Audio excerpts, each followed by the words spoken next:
ఇసుక బ్రేకింగ్ చూస్తున్నాం. ఉమ్మడి ఆదిలాబాద్ జిల్లాలో ఒకే రోజు ఇద్దరు అగ్రనేతలు పర్యటించనున్నారు. ఉదయం 11 గంటలకు నిర్మల్ జిల్లా కేంద్రంలోని క్రషర్ గ్రౌండ్ లో నిర్వహించే సభలో పాల్గొననున్నారు కాంగ్రెస్ అగ్రనేత రాహుల్. ఢిల్లీ నుంచి నాందేడ్ కు, అక్కడి నుంచి ప్రత్యేక హెలికాప్టర్ లో నిర్మల్ కు చేరుకోనున్నారు రాహుల్. మరోవైపు ఆసిఫాబాద్ జిల్లా కాగజ్ నగర్ ఎస్పీఎం గ్రౌండ్ లో బీజేపీ నిర్వహించే వికాస సంకల్ప సభకు హాజరు కానున్నారు అమిత్ షా. ఇక మధ్యాహ్నం 1:55 బేగంపేట విమానాశ్రయం నుంచి బయలుదేరి 3:20 కాగజ్ నగర్ కు చేరుకోనున్న అమిత్ షా బీజేపీ సిట్టింగ్ స్థానాన్ని తమ ఖాతాలో వేసుకునేందుకు ప్రయత్నిస్తుండగా కాంగ్రెస్ ఆదిలాబాద్ స్థానాన్ని ఎలాగైనా గెలిచి తమ మార్కును క్రియేట్ చేయాలని చూస్తుంది. ఇక ఎన్నికల వేళ ఒకే రోజు ఇరువురి అగ్రనేతల పర్యటన ప్రాధాన్యం సంతరించుకుంది.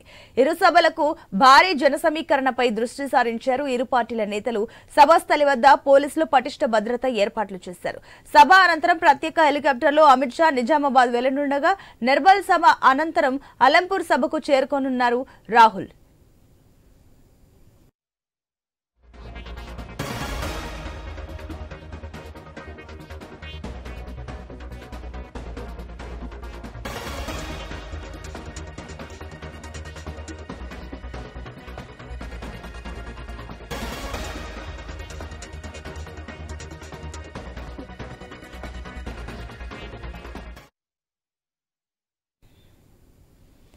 ఉమ్మడి ఆదిలాబాద్ జిల్లాలో ఒకే రోజు ఇద్దరు అగ్రనేతలు పర్యటించనున్నారు. ఉదయం 11 గంటలకు నిర్మల్ జిల్లా కేంద్రంలోని క్రషర్ గ్రౌండ్ లో నిర్వహించే సభలో పాల్గొననున్నారు కాంగ్రెస్ అగ్రనేత రాహుల్. ఢిల్లీ నుంచి నాందేడ్ కు, అక్కడి నుంచి ప్రత్యేక హెలికాప్టర్ లో నిర్మల్ కు చేరుకోనున్నారు రాహుల్. మరోవైపు ఆసిఫాబాద్ జిల్లా కాగజ్ నగర్ ఎస్పీఎం గ్రౌండ్ లో బీజేపీ నిర్వహించే వికాస్ సంకల్ప సభకు హాజరు కానున్నారు అమిత్ షా. మధ్యాహ్నం 1:55 బేగంపేట విమానాశ్రయం నుంచి బయలుదేరి 3:20 కాగజ్ నగర్ చేరుకోనున్నారు అమిత్ షా. దీనికి సంబంధించి మరిన్ని డీటెయిల్స్ మా ప్రతినిధి శ్రీనివాస్ అందిస్తారు. శ్రీనివాస్, చూసుకున్నట్లయితే ఈ రోజు ఉమ్మడి ఆదిలాబాద్ జిల్లాలో ఇద్దరు అగ్రనేతలు రావడాన్ని దీన్ని ఏ రకంగా చూడొచ్చు? అటుపక్క కాంగ్రెస్ వర్సెస్ బీజేపీ చందంగా కనిపిస్తుంది. ఏంటి దీనికి సంబంధించిన డీటెయిల్స్?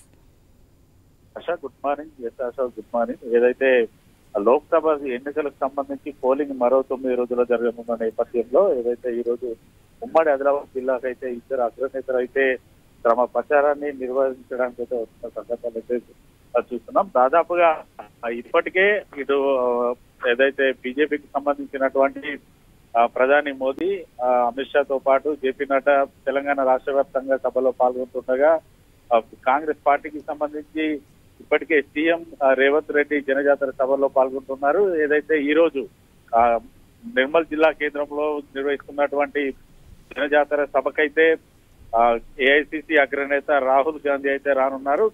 దాదాపుగా ఇటు పశ్చిమాన నిర్మల్ సభలో రాహుల్ గాంధీ పాల్గొంటుండగా ఉత్తరాన ఆసిఫాబాద్ జిల్లాలోని కాగజ్నగర్ లో అమిత్ షా పాల్గొనున్నారు. దాదాపుగా ఉదయం 11 గంటలకు నిర్మల్ జిల్లా కేంద్రంలోని క్రషర్ గ్రౌండ్ లో నిర్వహించే సభలో రాహుల్ పాల్గొంటుండగా ఆసిఫాబాద్ జిల్లా కాగజ్నగర్ ఎస్పీఎం గ్రౌండ్ లో నిర్వహించే బీజేపీ వికాస సంకల్ప సభలోనైతే అమిత్ షా పాల్గొనున్నారు. ఢిల్లీ నుంచి నాందేడ్ కు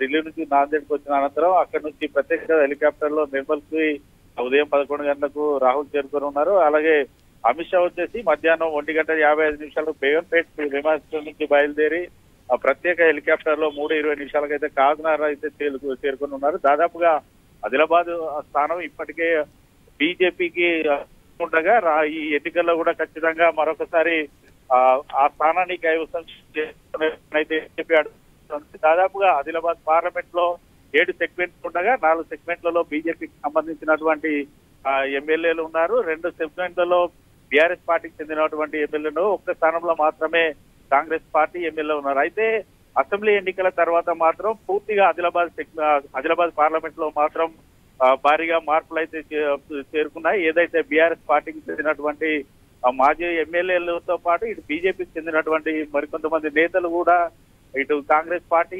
చేరికతో అయితే పూర్తి స్థాయిలో అసెంబ్లీ ఎన్నికలకు ముందు బలహీనంగా ఉన్నటువంటి కాంగ్రెస్ పార్టీ కూడా ఇప్పుడు బలంగా తయారైన పరిస్థితులు అయితే ఉన్నాయి. దాదాపుగా ఆదిలాబాద్ పార్లమెంట్ కి సంబంధించి పూర్తిగా ఇప్పుడు బీజేపీ వర్సెస్ కాంగ్రెస్ అన్నట్టుగానైతే కొనసాగుతున్న పరిస్థితులు అయితే ఉన్నాయి. గతంలో శ్రీనివాస్, ఇప్పుడు మరోపక్క చూసుకున్నట్లయితే వారం రోజులు కూడా సమయం లేదు ఎలక్షన్స్ కి చూసుకుంటే. ఇటుపక్క చూస్తే మరోపక్క సిట్టింగ్ స్థానాన్ని ఎలాగైనా మళ్ళీ తమ మార్క్ ని చాటి చెప్పుకోవాలని బీజేపీ చూస్తుంటే, ఈసారి ఎలాగైనా సరే ఆదిలాబాద్ లో గెలవాలని కూడా కాంగ్రెస్ పట్టుదలతో ఉన్నట్టు కనిపిస్తుంది.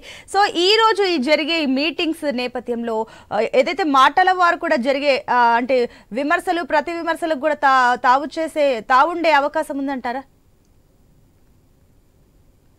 గత పార్లమెంట్ ఎన్నికల్లో కూడా బీజేపీ కొన్ని వాగ్దానాలు అయితే చేసింది.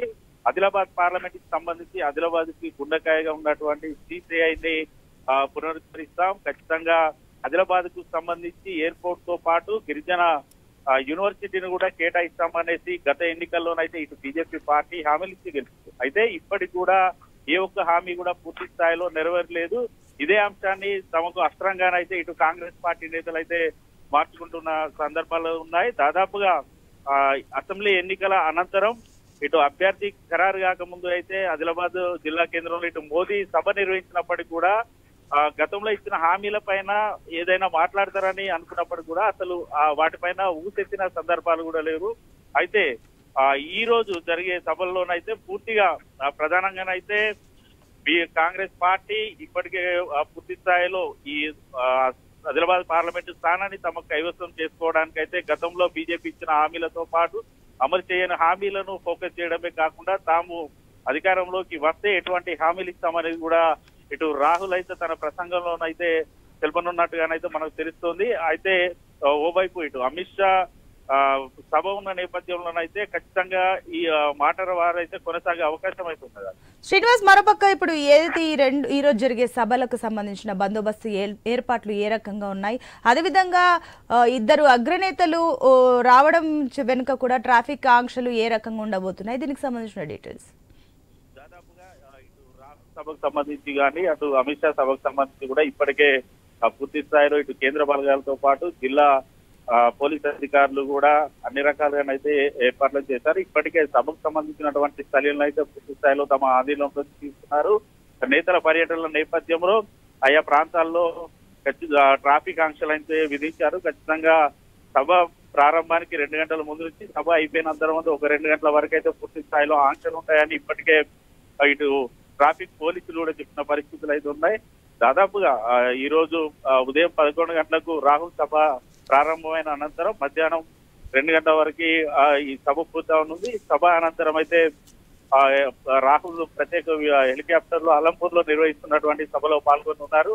ఏదైతే శ్రీనివాస్, ఇంకో పక్క చూసుకున్నట్లయితే అటు జన సమీకరణ కూడా భారీగా చేస్తున్నారు. మరోపక్క ఎండల తీవ్రత కూడా రోజు రోజుకి మరింత పెరుగుతుంది. మరి నేపథ్యంలో ఏదైతే జన సమీకరణ చేస్తున్నారో వారికి సంబంధించిన ఏర్పాట్లు ఏ రకంగా ఉన్నాయి? దాదాపుగా ఈ సభకు సంబంధించి అయితే జన సమీకరణ అయితే ఇటు కాంగ్రెస్ బీజేపీ పార్టీ శ్రేణులంతా కొంతమేర ఇబ్బందులు పడే అవకాశాలు అయితే ఉన్నాయి. గత వారం రోజుల నుంచి కూడా ఇటు కొమరం ఆసిఫాబాద్ జిల్లాలో కావచ్చు, నిర్మల్ జిల్లాలో కూడా 45 డిగ్రీల కంటే గరిష్ట ఉష్ణోగ్రతలు నమోదవుతున్న నేపథ్యంలో ఏదైతే సభకు వచ్చే ప్రజలకు ఇబ్బందులు కలగకుండా పూర్తి స్థాయిలో ఇటు షామియానాలతో పాటు డ్రింకింగ్ వాటర్ అలాగే మజ్జిగ ప్యాకెట్లను అయితే అందించడానికి పూర్తి స్థాయిలో ఏర్పాటు చేస్తున్నప్పటికీ కూడా అసలు అనుకున్నంత మేర ఆ సభకు ఇటు జనాలు తరలి వస్తారా లేదా అనేది కొంత సందిగ్ధంలోనైతే ఇటు కాంగ్రెస్ బీజేపీ పార్టీ శ్రేణులు అయితే ఉన్నారు. Right Srinivas, thank you.